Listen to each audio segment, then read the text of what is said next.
क्या वाकई महामारी से निपटने के लिए जिस वैक्सीन के इंतजार में समूची दुनिया है, और अगर वो भारत में भी आ जाएगी तो क्या भारत में रोजगार पैदा होने लगेंगे? विवेचना आज इसलिए कर लीजिए क्योंकि आपका भविष्य उस वैक्सीन के आने के बाद भी संकट में रहेगा या फिर ठीक हो जाएगा। यह सवाल आपके जहन में होना चाहिए। हम कहीं भी यूरोपियन यूनियन के साथ यानी यूरो के साथ कोई संबंध नहीं रखेंगे। क्या हम वाकई स्टर्लिंग के साथ या दुनिया के अलग अलग देशों की करेंसी के साथ कोई हम कन्वर्जन नहीं रखेंगे? ये कौन सी सोच है और कौन सी परिस्थितियां, जिसका एनालिसिस हमको लगता है आपको जानना चाहिए।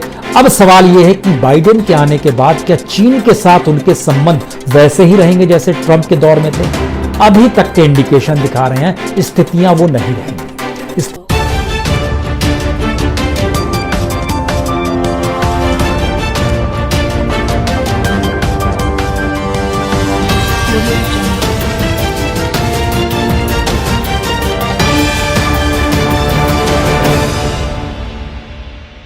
क्या वाकई महामारी से निपटने के लिए जिस वैक्सीन के इंतजार में समूची दुनिया है, और अगर वो भारत में भी आ जाएगी तो क्या भारत में रोजगार पैदा होने लगेंगे? भारत के भीतर कल कारखाने काम करने लगेंगे? जो उत्पादन होगा उसको खरीद के लिए कंज्यूमर बाजार पर टूट पड़ेगा, उसकी आय में वृद्धि होने लगेगी, बैंकिंग सिस्टम ठीक हो चला होगा।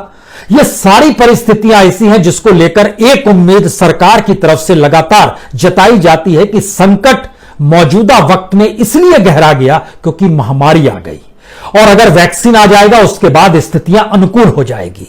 तो हमें लगता है कि जरा महामारी से पहले की परिस्थिति और वैक्सीन आने के बाद भारत को किन चुनौतियों से सामना करना है, और इस देश की अर्थव्यवस्था और अर्थव्यवस्था से जुड़े हुए जो भी तबके हैं, चाहे वो मजदूर हो, चाहे वह ब्लू कॉलर कर्मचारी हो, चाहे इस देश के भीतर में डिग्री लेकर चलता हुआ एक बेरोजगार युवा हो, या तमाम इंस्टीट्यूशंस जहां पर काम हो रहे हैं, तमाम इंडस्ट्रीज जहां पर अभी उत्पादन प्रक्रिया ठप पड़ी हुई है, सबको एक कलेक्टिव वे में लेकर आए और राष्ट्रीय अंतर्राष्ट्रीय तौर पर भारत की आर्थिक नीतियों की विवेचना आज इसलिए कर लीजिए क्योंकि आपका भविष्य उस वैक्सीन के आने के बाद भी संकट में रहेगा या फिर ठीक हो जाएगा।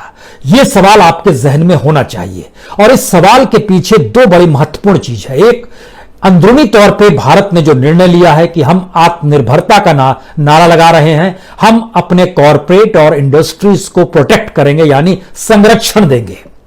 लेकिन क्या वाकई उस दिशा में कोई काम हो रहा है? और उसके पैरेलल में दुनिया के तमाम देश अलग अलग संघ बना रहे हैं व्यापारिक दृष्टि से, जिससे एक दूसरे के यहां बिजनेस करने में उन्हें किसी तरीके से टैक्स ना देना पड़े, और आवाजाही इस तरीके से रहे कि कंज्यूमर अगर हमारे यहां नहीं है और कोई प्रोडक्ट अगर हमारे यहां है तो हम उसको दुनिया के बाजार में ले जाकर बेच सकते हैं। इसी के मद्देनजर सवाल था कि क्या वाकई दुनिया के इस कॉम्पिटिटिवनेस में भारत कहीं पर भी टिकता है, और भारत मौजूदा वक्त में अपने कंज्यूमर्स को लेकर जो कि प्रति व्यक्ति आय से जुड़ी होती है, उस परिस्थिति में भी दुनिया में कहीं टिकता है क्या? हमको लगता है आज इस पर चिंतन मनन इसलिए कर लीजिए और चीजों को समझ लीजिए जिससे आपके जहन में दो तीन सवाल बार बार रहते हैं। इस देश की अर्थव्यवस्था पटरी से उतर जाए, लेकिन नेता और सत्ताधारियों का बैंक बैलेंस लगातार बढ़ते चला जाता है। इस देश की जीडीपी चाहे डूबती चली जाए, लेकिन सत्ता के साथ जो कॉरपोरेट और इंडस्ट्रियलिस्ट और बिजनेस पर्सन खड़ा होगा, उसका नेटवर्थ कितने हजार फीसदी के साथ कुलाचे मारते हुए आगे बढ़ रहा होगा और दुनिया में उसका नाम हो रहा होगा। यह पैसा किसका है? इस देश के संसाधन से जुड़ा हुआ लोगों का पैसा है, जिसको वो अपने नेटवर्थ में सरकार के माध्यम से कन्वर्ट करते हैं। और यहां पर आज सबसे अहम सवाल यह है कि वाकई सरकार के पास कोई इकोनॉमिक विजन है या नहीं है। हमें लगता है आज इसको परखने की इसलिए जरूरत है क्योंकि पिछले ही हफ्ते जब regional comprehensive economic partnership RCEP चीन की अगुवाई में 15 देशों ने हस्ताक्षर किए तो भारत ने खुद को उससे अलग कर लिया। कांग्रेस भी उसका विरोध कर रही थी कि आपको नहीं शामिल होना चाहिए, तो मोदी सरकार को भी लगा नहीं शामिल होना चाहिए। लेकिन क्या कांग्रेस हो या बीजेपी हो या इनकी आर्थिक समझ और आर्थिक नीतियां क्या वो सही है? क्योंकि कहा जा रहा था चीनी माल भारतीय बाजार में छा जाएगा। कहा जा रहा था कि न्यूजीलैंड के जो डेयरी प्रोडक्ट्स है और दूध का पाउडर है वो भारत की डेयरी इंडस्ट्री को खत्म कर देगा। ऑस्ट्रेलिया से जो भी इक्विपमेंट्स हमारे यहां आते हैं या फिर कोयला भी जिसे हम मलेशिया और ऑस्ट्रेलिया से लेकर आते हैं वह भी भारत के पूरी माइनिंग को खत्म कर देगा। लेकिन इसीलिए भारत को शामिल नहीं होना चाहिए, तो भारत क्या अंतर्राष्ट्रीय तौर पर एक ऐसी सीमा निर्धारित कर ले जहां पे फिजिकल ही नहीं बल्कि इकोनॉमिक एस्पेक्ट में भी हमारा रुपया अब डॉलर की तुलना में कहीं नहीं टिकेगा। हम कहीं भी यूरोपियन यूनियन के साथ यानी यूरो के साथ कोई संबंध नहीं रखेंगे। क्या हम वाकई स्टर्लिंग के साथ या दुनिया के अलग अलग देशों की करेंसी के साथ कोई हम कन्वर्जन नहीं रखेंगे? ये कौन सी सोच है और कौन सी परिस्थितियां, जिसका एनालिसिस हमको लगता है आपको जानना चाहिए। क्योंकि जब रीजनल कॉम्प्रहेंसिव इकोनॉमिक पार्टनरशिप हुई तो उसमें 15 देश शामिल, उसमें से 10 जो हैं 10 देश ऐसे हैं जो कि एशियान देश हैं और बाकी 5 एशियान के बाहर हैं, जिसमें कोरिया है, जिसमें चाइना है, जिसमें जापान है, जिसमें ऑस्ट्रेलिया है, जिसमें न्यूजीलैंड है। और जो एशियान की कंट्री है Indonesia, Singapore, Thailand, Malaysia, Verma, Vietnam, Laos, Brunei, Philippines, Cambodia, Myanmar, आपको जानकर हैरत होगी इन 15 देशों का जब हमने नाम लिया इसमें सिर्फ 2 देश ऐसे हैं जहां प्रति व्यक्ति आय भारत से कम है। सिर्फ म्यांमार और कंबोडिया की प्रति व्यक्ति आय भारत से कम है, बाकी सभी भारत के ऊपर है। और जब इन आपसी देशों ने जब आपस में समझौता किया तो इसका मतलब है वो एक देश से दूसरे देश में अब वहां पर टैरिफ उस रूप में काम नहीं करेगा, टैक्स उस रूप में नहीं लगेगा जिससे वो माल को एक दूसरे के साथ आदान प्रदान कर सकते हैं। भारत के जहन में यह सवाल है कि भारत ने भी तो अपना ट्रेड एग्रीमेंट इससे पहले किया हुआ है जो आसियान देशों के साथ उसका फ्री ट्रेड एग्रीमेंट है। लेकिन सवाल है इसमें चीन, ऑस्ट्रेलिया, न्यूजीलैंड के साथ भी भारत के अपने सिंप्लीफाई करने वाले अपने तरीके से समाधान है, रास्ता है कि हम व्यापार कर सकते हैं। तो क्या भारत को इसमें नहीं जाना चाहिए? जाना चाहिए, नहीं जाना चाहिए? कांग्रेस भी विरोध कर रही थी नहीं जाना चाहिए, बीजेपी ने भी अपना लिया नहीं जाना चाहिए, मोदी गवर्नमेंट ने डिसीजन ले लिया नहीं जाना चाहिए। लेकिन हमें लगता है कुछ स्थितियों को इसलिए समझिए क्योंकि भारत के वैदेशिक संबंध रशिया से शिफ्ट होकर अमेरिका की दिशा में गए हैं। अमेरिका और चाइना पहली बार व्यापारिक दृष्टि से ट्रंप के दौर में टकराते हुए दिखाई दिए। अमेरिका अपने माल को भारत में ज्यादा से ज्यादा लाना चाहता था, चाइना के माल को भारत में आने से रोकना भी चाहता था।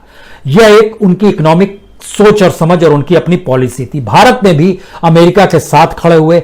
अब सवाल यह है कि बाइडेन के आने के बाद क्या चीन के साथ उनके संबंध वैसे ही रहेंगे जैसे ट्रंप के दौर में थे?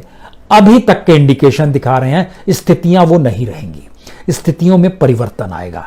दूसरी बड़ी स्थिति, भारत क्या अमेरिका के साथ और सिर्फ अमेरिका के साथ इस रूप में चीजों को डेवलप कर सकता है और खासतौर से जो दोस्ती यारी ट्रंप के साथ रही उसी दिशा में बढ़ सकता है? क्योंकि ट्रंप के साथ दोस्ती प्रगाढ़ थी लेकिन ट्रंप ने भारत की अर्थव्यवस्था को पटरी पर लाने के लिए कुछ भी नहीं किया, उल्टे बंटाधार ही किया है।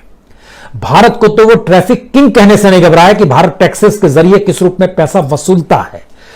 बाकायदा ब्लैक लिस्टेड के तौर पे ट्रंप ने भारत का नाम लिया था। लेकिन सवाल अभी यह नहीं है, सवाल यह है कि इस दिशा में बढ़ना चाहिए या नहीं बढ़ना चाहिए। यहां पर एक चीज और समझनी चाहिए, भारत को बार बार लग रहा है कि बाइडेन के आने के बाद से जो 2012 में अमेरिका ने ट्रांस पैसिफिक पार्टनरशिप क्रिएट की थी जिसको टीपीपी कहते हैं, 2012 में उस समय ओबामा हुआ करते थे, उन्होंने क्रिएट की थी। लेकिन 2017 में ट्रंप ने उससे रास्ता तोड़ लिया। जब नाता तोड़ लिया तो उसके बाद जापान ने कहा कि अमेरिका को इसमें शामिल होना है, हो नहीं होना है तो हम खुद इसको डेवलप करेंगे। 18 देशों ने हस्ताक्षर किए थे, जापान ने अगुवाई की अपने तौर पर और इसका नाम टीपीपी से आगे बढ़कर सीपीटीटीपी हो गया। सीपीटीटी का फुल फॉर्म होता है comprehensive and progressive trans pacific partnership. यह एक व्यापारिक संबंधी थी, इसमें ऑस्ट्रेलिया भी था, इसमें जापान भी था, इसमें वियतनाम को भी शामिल किया गया, यह लोग शामिल थे। अब यहीं से बात शुरू होती है कि भारत अभी उसमें शामिल अमेरिका खुद को करेगा या नहीं करेगा उस पर निर्भर है। उसके साथ भारत जो सीपीटीटीपी है यानी अमेरिका के साथ उसमें खड़ा और बाइडेन खड़ा, तो बाइडेन के जहन में क्या चीजें रहेंगी भारत को लेकर, यह भी एक सवाल है। भारत के प्रधानमंत्री ने जब उनसे बातचीत की उन्होंने कहा नहीं, हम दोनों के देश में व्यापारिक समझौते होने चाहिए। लेकिन अब जरा भारत के भीतर घुसकर भारत की परिस्थितियों का एनालिसिस पहले कर लीजिए। भारत में मौजूदा संकट सबसे बड़ा क्या है? भारत का मौजूदा संकट सबसे बड़ा यह है कि भारत में रोजगार नहीं है। और जो इसी महीने का यानी जो अक्टूबर का डाटा सामने आया है, जो ईपीएफओ का डाटा होता है, जो कर्मचारी भविष्य निधि योजना कहते हैं, जानकर हैरत होगी कि सितंबर में उसमें लगभग 5,34,869 कंपनियां थी। 5,34,869 जो अक्टूबर में घटकर 5,04,044 पे आ गई, यानी 30,825 कंपनियां इस दौर में गायब हो गई, मर्जर में चली गई या फिर बंद हो गई, जो ईपीएफओ से हट गई। और कुल कर्मचारी जो थे वह 4,77,000 से घटकर 4,58,000 पे आ गए, यानी 19,000 कर्मचारी भी गायब हो गए जो कि ईपीएफओ से जुड़े हुए थे, जहां पीएफ का पैसा जाता है। यानी पीएफ का पैसा कटने वालों की भी 19,000 की नौकरी एक महीने का चक्कर में, हम आपको सिर्फ बता रहे हैं, चली गई। इसी दौर में भारत का जो एक्सपोर्ट ग्रोथ है वो -5.1% है, चाइना का 11.4% है। इस क्राइसिस के दौर में भी हम आपको अक्टूबर का डाटा बता रहे हैं। मलेशिया का 14.6% है। इसी दौर में भारत माइनस में जा रहा है।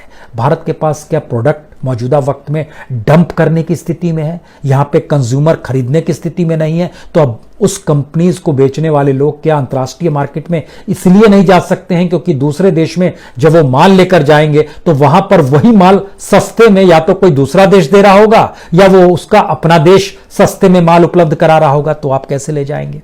इसीलिए ये समझौते होते हैं अंतर्राष्ट्रीय तौर पर कि हमारे माल आपके यहां है, आपके माल हमारे यहां है। भारत के भीतर का नया संकट यह भी आया, खासतौर से जिस कॉर्पोरेट का हम जिक्र कर रहे हैं। देश की जीडीपी चाहे नीचे जाए, देश की इकोनॉमी चाहे नीचे जाए, चाहे सरकार कान खड़े कर दे कि हमारे पास तो पैसा नहीं है, हमको तो डिसइन्वेस्टमेंट से पैसा चाहिए, उस डिसइन्वेस्टमेंट से पैसा आ नहीं पा रहा है, जिसमें खासतौर से हम बार बार उदाहरण भारत पेट्रोलियम का देते हैं, जिसके लिए भारत कहीं एक कॉर्पोरेट ने भी बिड लगा दी है, वेदांता ग्रुप ने। सरकार नहीं चला सकती है लेकिन एक कॉर्पोरेट चला सकता है, वह इंस्टीट्यूशन जिसमें सबसे ज्यादा लाभ है और जो महारत्न की दृष्टि से मान्यता पाए हुए है।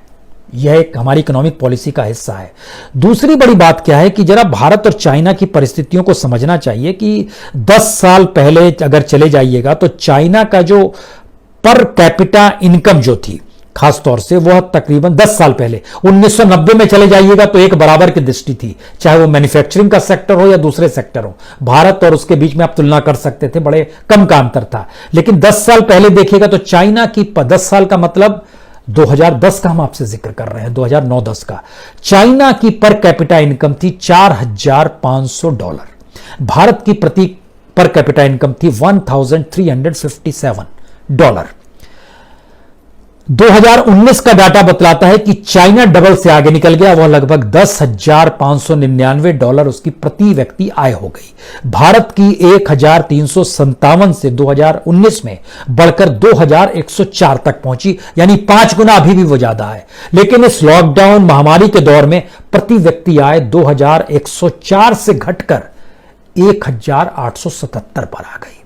अब आप कल्पना कीजिए कि जो एशियान के देश हैं उसमें भारत की प्रति व्यक्ति आय तीसरे नंबर पर आती है, क्योंकि म्यांमार सबसे नीचे है 1,407। म्यांमार, आप सोचेंगे हमसे क्या तुलना कर रहे हो, हम तो 5 ट्रिलियन का ख्वाब देख रहे हैं।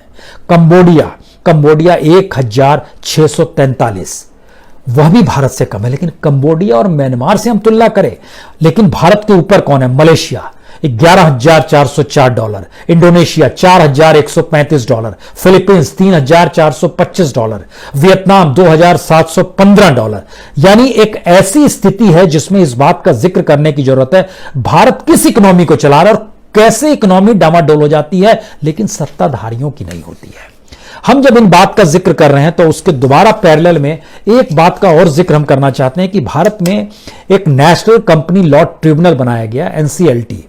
आपको वो डाटा जरूर जानना चाहिए जिससे आप समझ पाएं कि कितनी बड़ी तादाद में देश का पैसा कर्ज लेकर कंपनियों ने नहीं चलाया और खुद को दिवालिया घोषित कर दिया, और दिवालिया घोषित करने के बाद उन कंपनियों को किसी दूसरे को बेचा गया, लेकिन जिन्हें बेचा गया वो औने पौने दाम में बेचा गया। कर्ज जो बैंकों को लौटना चाहिए था वो नहीं लौट पाया। गजब की स्थिति है। कुछ जाना जैसे 40 से 50 हजार करोड़ के बीच में दो, खासतौर से भूषण स्टील और लैम्को ग्रुप, ये आता है जिसने कर्ज लिया।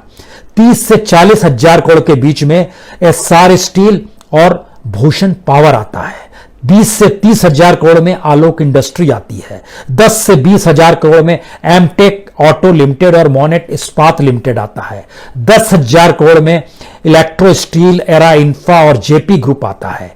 5 से 10 हजार करोड़ में एबीजी शिपयार्ड आता है, ज्योति ग्रुप आता है। हम इन बातों का जिक्र इसलिए कर रहे हैं क्योंकि हम आपको बतलाना चाहते हैं कि जैसे आलोक इंडस्ट्री है, आलोक इंडस्ट्री का जो ड्यूज क्लेम था वो 29 हजार करोड़ का था, लेकिन सेटल कितने में हुआ? सिर्फ 5 हजार करोड़ में।